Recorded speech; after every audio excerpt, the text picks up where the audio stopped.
What's going on, guys? From the project, back at it again, in here for another video for you guys for today, and in here for my WWE Wrestlemania 32 pay-per-view review, thoughts and opinions.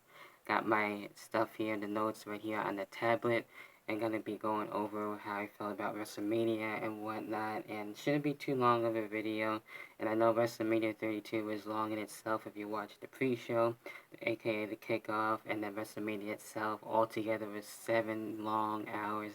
Crazy as all hell. It's kind of like watching Raw and SmackDown, and maybe NXT, considering that to combine, and that was insane. And by the time it was over, I was pretty much like dead and tired at that point. And I'm sure that'll be a one-time thing. I don't think they'll do WrestleMania again that long. That would be a little bit too much and kind of enough wrestling for me at that point. And 3 hours alone for Raw, we still got that tonight too. So that's just enough for me, just for those 3 hours and everything. So, like I said, probably a one-time thing, and we'll get right into it. Overall thoughts on WrestleMania. Starting things off with the kickoff, where we had Kalisto right back for the United States Championship. It was okay to decent for what it was, and I'm happy Kalisto was able to retain the U.S. title and to keep it, and we'll see what else is going to be happening, since I like Kalisto as U.S. champion, and I think it fits him really well. And it's something different besides him being with Sakara and the Lucha Dragons and everything, a nice change up, and to see where things are going to escalate to for a singles one. Then we also had Team Total Divas and Team Bad and Dangerous, if you will, on this one, and it kind of could have went either or. This is one of the better pre-show kickoff matches that I have seen for that and everything. So we had Team Total Divas. They were able to get the win, which they really surprised me. It kind of made sense, but it could have went to Team Bad. That would have been fine with me, but there you go with that. It is what it is. Then we had the Usos and the Dudleys. I kind of thought going into this we would see an actual tables match. We did see the table spot towards the end, which was cool, so can't go wrong with that. And the Usos actually taking out the Dudleys. And then we had the table spots between the Usos and the Dudleys, basically going at it there after the match and everything. So that was on the kickoff. Now we get into the main card, and where we did kick things off with the IC Championship ladder match. And I like that they do this, and it's kind of like reminiscent of the Money in the Bank ladder match, how it started at WrestleMania. Now we got the multi-man ladder match. And with this one, I was kind of thinking maybe Kevin Owens or Sami Zayn would get the IC title, but unfortunately that didn't happen. And who did win it? Zack Ryder. That was actually really surprising. I was not expecting that. So started things off on unpredictability. That was pretty interesting to see there. So I don't really have any problems with Zack Ryder winning it. It was just really surprising, kind of random if you ask me. So kind of curious where that's gonna go. And this is the first singles run for the Intercontinental Championship for Zack Ryder, and the first time in a long time Zack Ryder had the championship. So we'll see what happens with that and see what feuds will be going for him and what else Zack Ryder is going to be doing. So there's that. And then we get into the next match where we have Chris Jericho and AJ Styles, and I'm pretty sure it probably might be the end of the feud and everything. We'll see what comes with Payback and everything. So Chris Jericho was able to defeat AJ Styles, even though I wanted AJ Styles to win. I really like the spots here between the two, so there's that. Then we get into the League of Nations and the New Day. I was actually surprised that the League of Nations actually won this one and the New Day didn't. But we did have that cool showing of Mick Foley, Stone Cold, and everything going on, and Shawn Michaels, and that was really cool to see those guys actually be able to take out League of Nations and basically actually have Shawn Michaels in its ring gear. Was really cool. So there is that to basically get more excitement into WrestleMania.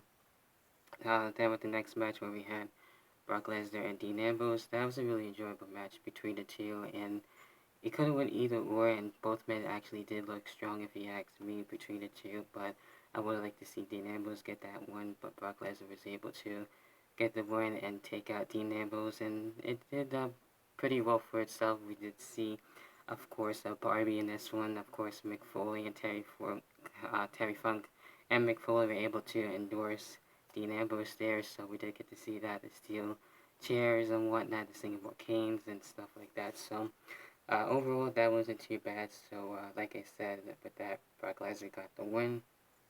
And earlier too, for the kickoff, we did see the revealing of the new Women's Championship, and it's about time we did get that, and now they can be called women's wrestlers and not use the diva term anymore, since that's been a long time coming. And I actually kind of like the new look of the title.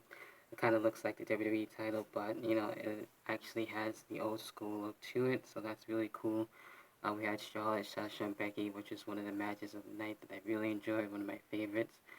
And Charlotte actually ended up winning this one and actually getting a new championship, so I kind of thought Sasha was going to get it.